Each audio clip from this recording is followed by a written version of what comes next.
Welcome, everybody, to another episode of Friends of the Forest. My name is Dale Mangold. I'm your host, and this week we will be talking with TK Mundok from Dream the Heavy, and real excited to get to know more about their new album and single and everything like that. But before we do that part of the show, I just want to get some of the fun stuff out of the way. Friends of the Forest airs each and every Sunday evening at 6 p.m. Eastern Standard Time, so make sure you subscribe, hit that subscribe button, and the thumbs up and all that stuff. Give us a like and give us some comments. Let us know how we're doing, because that helps us get more guests on the show and everything like that.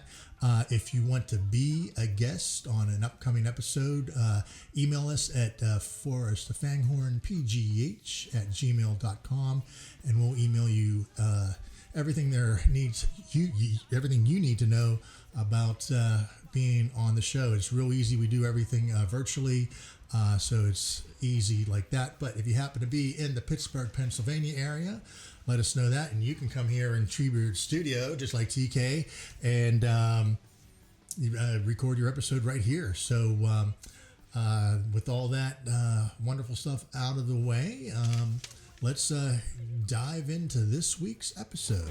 I'm here and I'm calling, remember when I found you singing at my front door.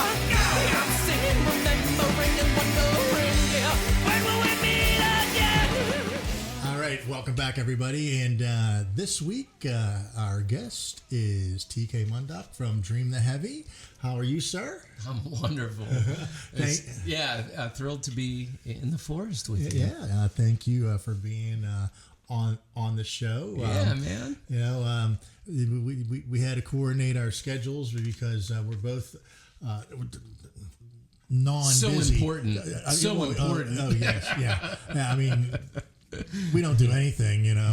No, easy bums with bums. Yes. Potatoes. Yeah. But anywho, welcome, and for those of you who are new to the show here, Dream the Heavy, you are based out of Pittsburgh, Pennsylvania. That's correct. And we met actually maybe 2021, I believe, at the Millville Music Festival. Correct.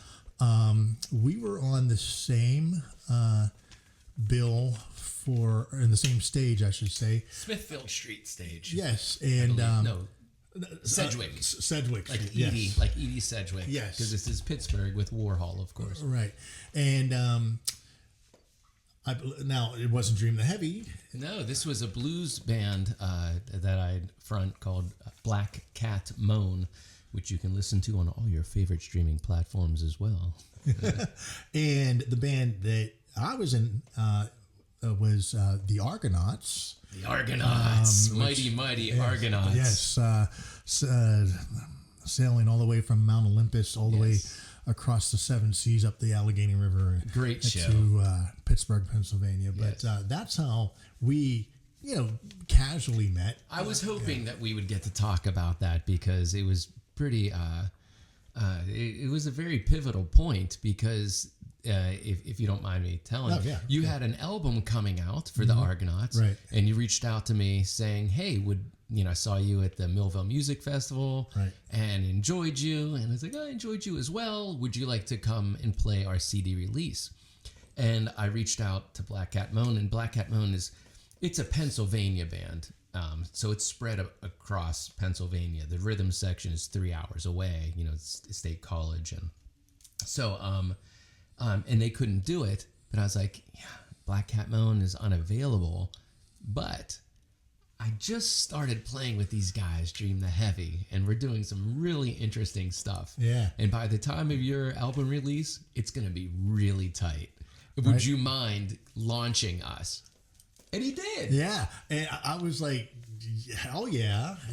And pretty pivotal moment for Dream the Heavy, thanks to Dale Mangold. Right. And the best name in music biz, by the way. Oh, my. Dale Mangold. It's so true. But, so that is how we then reconnected. Okay, musically, and then the old cliche, "It's a small world." Later Perfect sized world. Later on down the line, we found out we have a lot of many mutual friends and this, that, the other.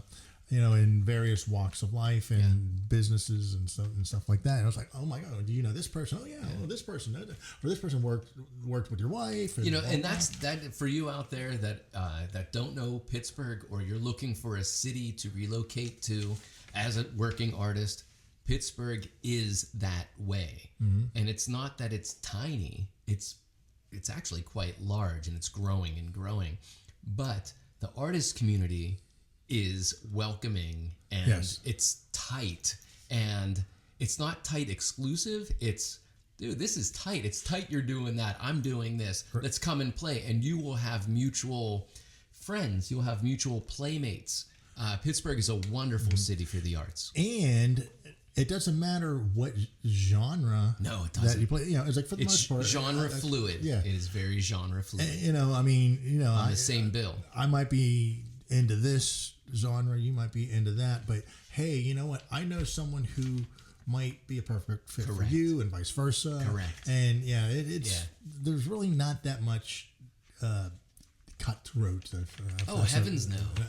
Yeah, it's a very welcoming playground. Yeah, you know what I mean? And people trying to uplift each other, because if one person does it, it's proof that we can all do it. Right. Yeah. And I was talking to Jeremy Kaywood on when we filmed his episode, and he was saying very similar things, and we were talking about like the open mic scene in Pittsburgh, which he's very involved with, probably more involved with years ago than he is now, as like a host or a sound person or a coordinator. But yeah, he was talking about very similar, very welcoming playground. Yes. Yeah, when I moved, I moved to Pittsburgh as an artist in '99, and was welcomed as a visual artist. I'm a painter, and did a lot in just a short amount of time before moving to San Francisco. And moving to San Francisco, I expected it to be the same way, and because it's this, it's a welcoming, the history of San Francisco. There's no minorities culture. It's just very welcoming. But the arts is an occupation out there. It's a possibility. So it was actually pretty cutthroat. Yeah. It wasn't. Yeah. And I expected the same thing. Like, hey, you're an artist too. Well, let me tell you something where you should go.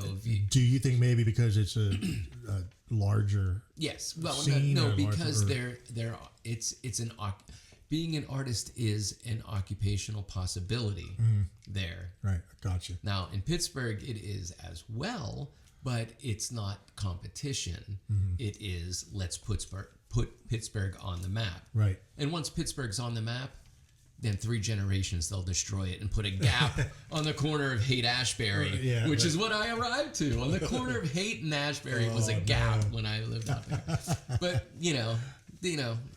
for every season, turn. Well, okay, so you were in San Francisco, and then you came back. Yes. And you may have just said this, so forgive me, but no, we moved back in 2007. Okay. Right. Okay. And at which point, in San Francisco, I worked for the Academy of Art University, taking care of their art galleries, because I had the opportunity to co-own an art gallery in Pittsburgh, and being a part of the arts. But things happen in life, and people were coming in and people were moving out. Right. As far as family goes, and we looked at each other, my wife and I, and said, "Are you good with San Francisco? Are you good with moving forward?" And right. like, yeah. And and just because a location that you left in the past, when you go back to it, it's not moving backwards. It's always moving forward. And we can go into this another time. Sure. But Pittsburgh, we didn't move because we fell out of love with Pittsburgh. We moved because we wanted to connect with a bigger picture Right. and put ourselves out of our comfort zone so that we could grow. Yeah, and sometimes you need to do that. You have to leave your nest. It forces you to find out what you're made of. It's the hero's journey. Yeah, right. Joseph Campbell, Tolkien. Yeah. It's the hero's journey. Sure. You have to leave your comfort zone so that you can find your mission. Yes. And bring that back. And through the exit, will you drift into these arms again, man?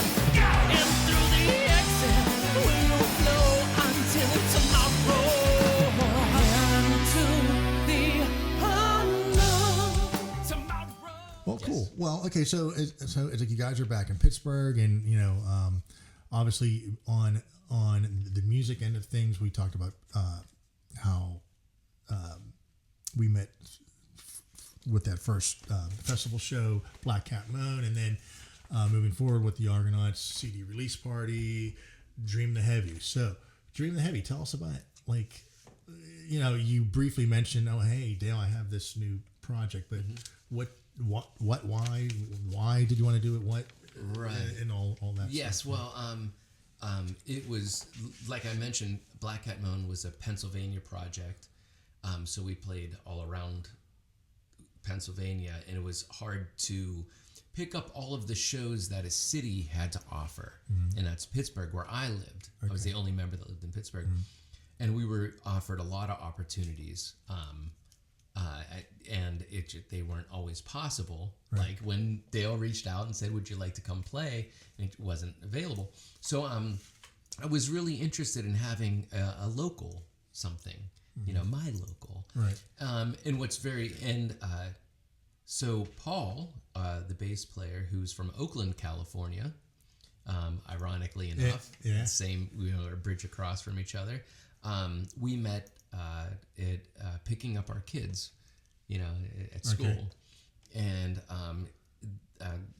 I'm not going to, you could look at other podcasts for the whole backstory, but he offered this, come see these guys that I'm making music with right now. And I did. And the first day that I walked into their studio space, rehearsal space, it's all recorded. And in that, I think it was 2.5 hours that I was there.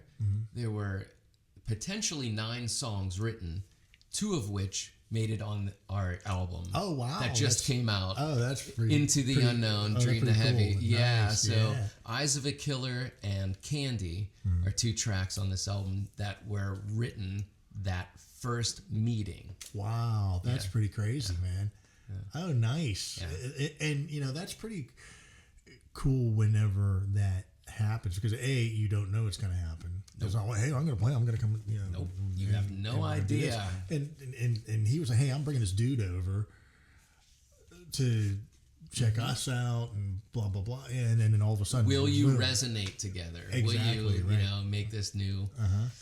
You're a musician, So in the arts, you out there, it's when you gel like that, when you are on the same resonance, the same vibration, the same, you excite each other, you have ideas that spurn something new, because it's really nice to be in a band that you playing covers is a lot of fun. Oh, sure, It's a lot of fun.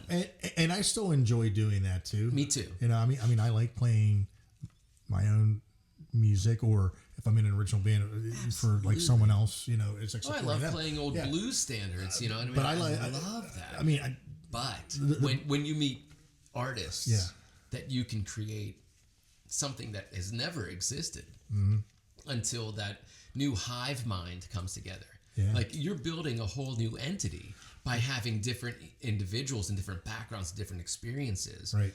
That could never, ever, ever exist unless the 4 of you, 5 of you, 6 of you, 8 of you get together and create that hive mind. Yep. Never in history. Yeah, I know. Never in all of history. Yeah. And it's wonderful. When it works, you know it immediately. So those 2 songs that you mentioned, obviously, I take it they had did they have the music set and you added some lyrics or no, it was all jam. Oh, not nice. Okay, gotcha. Yeah, we jammed. Okay. We jammed together. Okay. And I would vocal jam. Right. You know what I mean? Okay. Yes. Just like saying gibberish. You know, in a right. Just to be another instrument saying, gotcha. okay, this is da da da da da da da. You know, right. and being an instrument. And here comes the chorus, and da da da da da. Gotcha. And then I went home and wrote all the exact words. Gotcha. You know, Sweet. some of them were gleaned from the moment. Mm-hmm. But yeah. Oh, nice. And rare. Okay. That's a rare thing. And I mean, see, and that kind of reminds me of doing improv because because you just came up with stuff. Okay, you know. Gibberish, scatting, whatever you want to call it, but it. So my background is blues. Okay. My background is jazz as well, and that's it. It's the conversation. Yeah. You know, it really is. You need to be a part of the conversation, and that's what I went there that afternoon to see. Can these other cats have conversations the way Black Cat Moan has conversations? Right. You know, and just.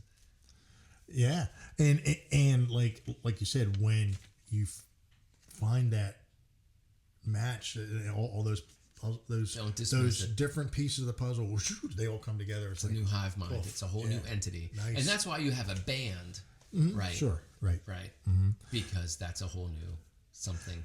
And now, you know, just staying on like writing philosophies and stuff like that. I know. There's been times for myself now when I write things, and this is more recently meaning the last 3 years. I'm a horn player. I play other instruments too, but great saxophonist. I really like your saxophone playing. Thank you. Yeah. But I tend to write from a horn player's perspective. Okay, some stuff on the Forrest Of FangHorn album I wrote a lot more on piano.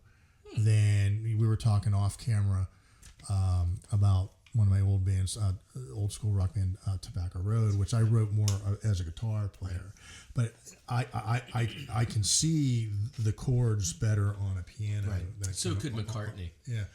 Right. Yes. But I also love to improvise. And there's in the middle of writing a song with a bunch of guys now. And some of them can improvise, some of them can't, and that's fine. Right. But sometimes you just let's just start jamming and let something fly and see what happens. Right. And it took a couple of the guys that aren't as comfortable just coming. You know, they know I need structure. I need this. I need you know. But it took them like a session or two. But then it's come together, and so I'm looking forward to continuing that. But some musicians create are musicians visual, and some are audio.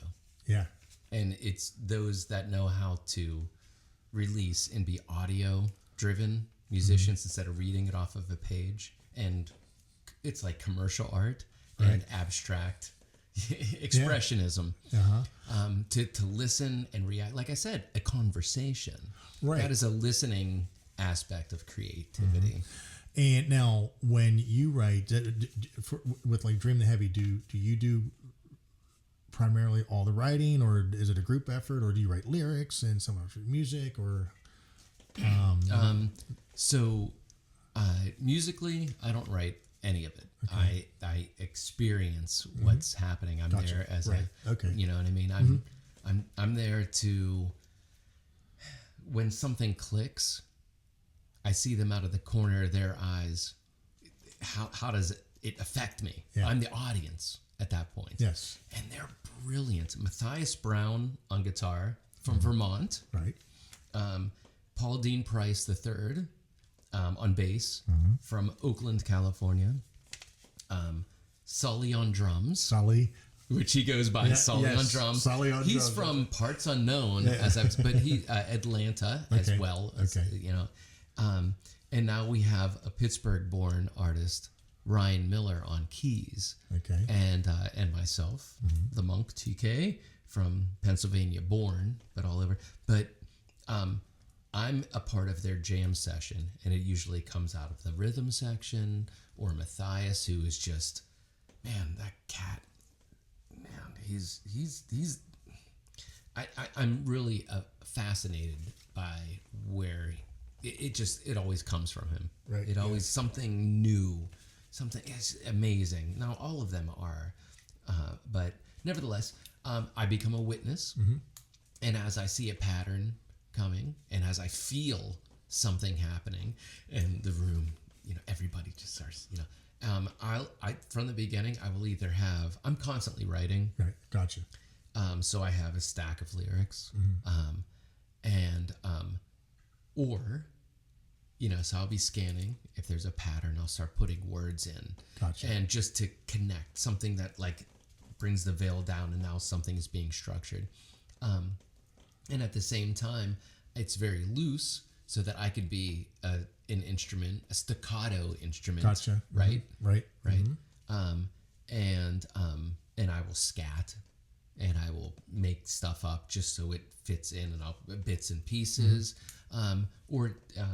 and then we record every time, because every time we get to every rehearsal, the rehearsal starts with what could be a song. For right, and you never know. You never know. Right. And always press record. Always press record. Yes. To quote Tenacious D, always press record. Yes. And because you have no idea when you will connect to the Akashic, and something is going to come in. Right. That you will tap into, that radio station, something we're going to align with, that resonance, that vibration, and you are gifted with something, or somebody else is going to get it. Yeah. And so be there for it. Right. Be present.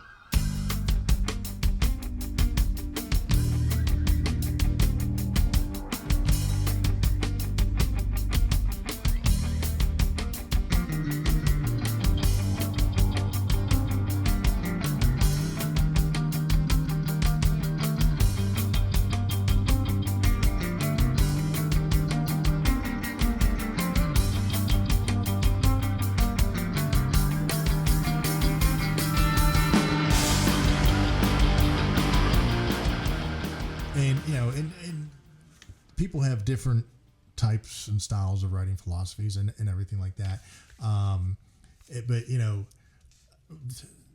And I've kind of experienced a few different ones too. An old band, it wasn't my band, but I was a support player on rhythm guitar and saxophone, and the band leader was the main writer. Okay. Yeah. And he needed ideas, obviously, but it was kind of similar to what you just described. Just this is the chord progression, and hit not record, everybody, and then just feel it and just see if it jazz, if it gels and stuff like that. But then again, writing my recent Forrest Of FangHorn, which is I felt like Donald Fagen and Walter Becker from Steely Dan, and I mean. No way am I in the same. I know, but they are. But just where after their first like 3 albums, and they became more of a studio band. Right? I mean, they're phenomenal songwriters their entire lives, but then they started bringing in studio guys, blah blah. So that's how this was. But there were a few songs I just you know what, I'm just gonna come up with I have this beat in my head, so I found like a decent like MIDI drum loop, okay, just as a guide, right? Okay, and you set the tempo and blah blah blah, all that stuff, and I just started wailing on my saxophone and just like ad-libbing, okay, and a lot of improvise because that's I'm very that's like one of my strengths, and 2 of the songs actually started that way. I had no lyrics. Which 2? Do you mind sharing? Got It, featuring it's a very featuring very funky Lil number. Lenny, and the other one was and then started with horns was the song Under the Lights. I have it. Okay. I just had that in my head. It's so that is yes, I do know. And it is very Blood, Sweat, and Tears, or Chicago. Like it's cool. That. But that's one way of writing. It's kind of like backwards writing or something like that. But it's allowing. Yeah. And that's something. But it was a challenge though, because I'm like, okay, what am I going to do with this? You know, it's because it was just me. Right. I mean, I pretty much wrote 90% of that album, music and lyrics. Lil Lenny wrote the lyrics to "Got It," and because I didn't want that song to be an instrumental. I said it's just funks and rocks too much. I didn't want it to be. I mean, I had it, but it needs another layer of connection. And I personally feel it's easier for me to write music than it is lyrics. Really? I don't consider myself a strong lyricist. Right. Because when I think too much, it's like, But if I have a specific topic or a theme, and I have a witty sense of humor, because that's something. By the way, like the Argonauts, and now Forrest Of FangHorn. That is something that's very tongue in cheek. It's very witty. It's very Monty Python. It's very dude. It's great. You just great minds think alike. Okay, I was just you said it right there, because I mean I was a huge Monty Python fan, and that just quirky. Yep, it comes through sense of humor, and I'm a fan of Christopher Guest. And, and of course, so those great, and that's improv, right? So, but that's just that tongue in cheek stuff. So, when I do think of some things like "We Are the Argonauts," is like that, and "More Notes, Less Vibrato." Is, I like that, and on the Forrest Of FangHorn, "The River Styx" is like that. It's like, okay, I'm just and sometimes you think this is either going to be a decent song or it's going to be like the stupidest thing ever on the face of the earth. But it's going to exist. It's going to exist. But yeah, I mean, it's easier for me to write music than it is lyrics. But just in general, the whole, I'm just fascinated by the whole writing process, whether it's what you described, what I just described, or you have someone like as a Neil Young who, this is everything here, or Sting or Bowie, here, this is what I want. Prince was like huge Prince fan. Didn't I see you go? Cast down onto mortal plane, forged thy blade in sacred flame. Didn't I see it glow?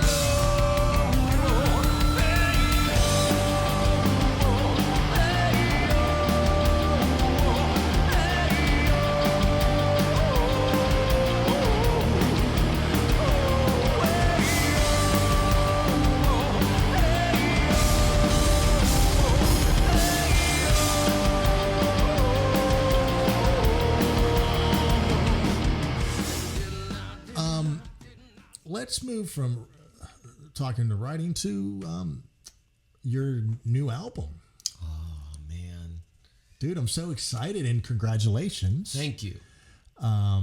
It's because it's been, I don't want to say a long journey, but it's been a couple year journey. For you guys, and I'm so proud of you, and I'm so excited. So. Let's talk about it first. Sure. The album is called "Into the Unknown," which is a line from one of the songs. "Until Tomorrow" is the song, and it's funny when you say it's a long journey. The album kind of was written quickly. Okay. And it was through performances. Recording it and releasing it is the long process. Sure, right. We all the songs were written, like I said, 2 of the songs were written in the first month, the first day, and then by the end of the first month, they had lyrics that were fully structured. It's an 8-song album. Okay. But there were so many other choices that we could have done. Sure. Because this band is extremely creative and extremely prolific. So we did we knew we wanted to release something immediately, and it was still in our year one, and it was at Club Cafe. We had a show at Club Cafe, and the audio engineer that night was Banked Alexander from St. Dude and a lot of other. It's a really brilliant artist, and if you've ever done a show in Pittsburgh, he might have been your sound engineer. It's brilliant. And from those conversations after that evening, which he recorded, and then we released that live from Club Cafe. I think it's called The Future Is Now, which is something that I say into the microphone during the performance. Because it was New Year's Eve. Okay. Right. And the future is now. And they offered us recording with them. Oh, great. And this individual, Banked Alexander, Bengt Alexander, this cat is amazing. Like so many levels. And what he brought out of us as a producer, I would give him producer credit, definitely. But he recorded us, he engineered it. Gotcha. And talked us through it and gave us different, ideas and layering guitars and like all of that stuff that came in an instant for us. He made it a song. Didn't I see it blue? Cast down onto mortal plane, forged thy blade in sacred flame. Didn't I see it glow?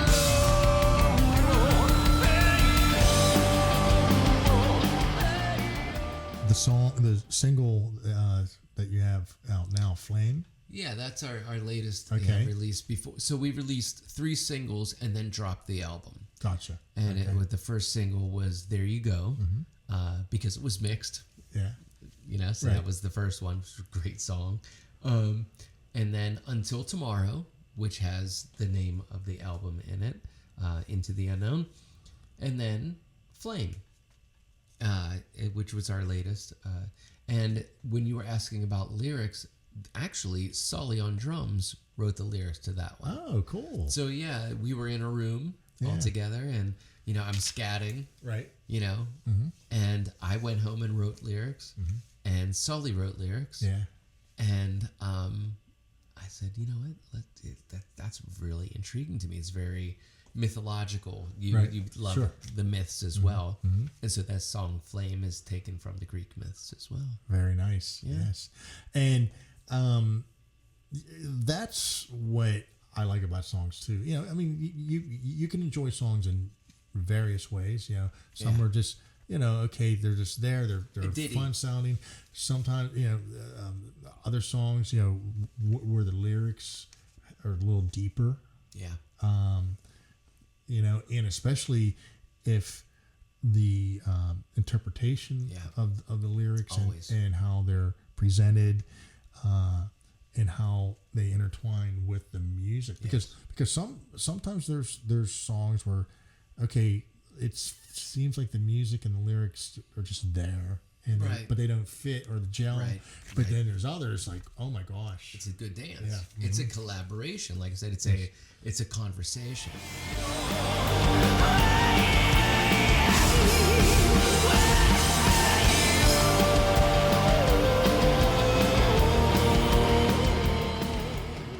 Well, live shows. We have the album. We have a single. Do you have any other singles slated to come out, or do you just want to do the 3? That's a yes. I mean, you don't want to say anything now, or if you're not allowed to. I'm not going to now because there's going to be nice little gems as we release other singles. There's going to be different versions. There's going to be different extensions to make it really interesting. Where can people? Please go. Yes, please go to dreamtheheavy.com. At that point, you can link to our Instagram. You can link to all of our socials. But you could, if you don't live in Pittsburgh or the tri-state area where we are now performing, Ohio and such, you could go to our YouTube channel and watch a lot of great performances that have been recorded, including our performance at your at the Argonaut CD release party at Mr. Small's Theater, which brings artists from all around the world to perform on that stage. We got to perform that, and that was our second performance ever. Is that night, and you can watch it on our YouTube channel. Nice. So yeah, and we'll put all that information, all the links and everything in the description below. Okay, and see live music in your neighborhood, in your city. Come to Pittsburgh. There's a lot of amazing bands in Pittsburgh. Yeah. But seeing something live is extremely different. And no matter where you live in the world, I mean, if you have an opportunity to see live music, it'll change your life. Yes. It'll change your life. And as we wrap things up, anything else you want to chat about or talk about? I love you, Dale Mangold. I love you too. Thank you so much for this opportunity. Thank you for being on the show. Just real quick, Friends of the Forest, every Sunday at 6 p.m. Eastern Standard Time is a new episode. And once again, please hit that subscribe button, give us a thumbs up, and please leave us some comments. What you like, what we can do better. If there's a band or an artist or entertainer that you know, it can be anywhere in the world, put them in the comments, and we'll get in touch with them so we can have them on an upcoming episode as well. So Friends of the Forest, TK, Mundok, Dream the Heavy, go out and check them out. And thank you for tuning in and for subscribing. And we'll see you next time. Peace and love, everybody.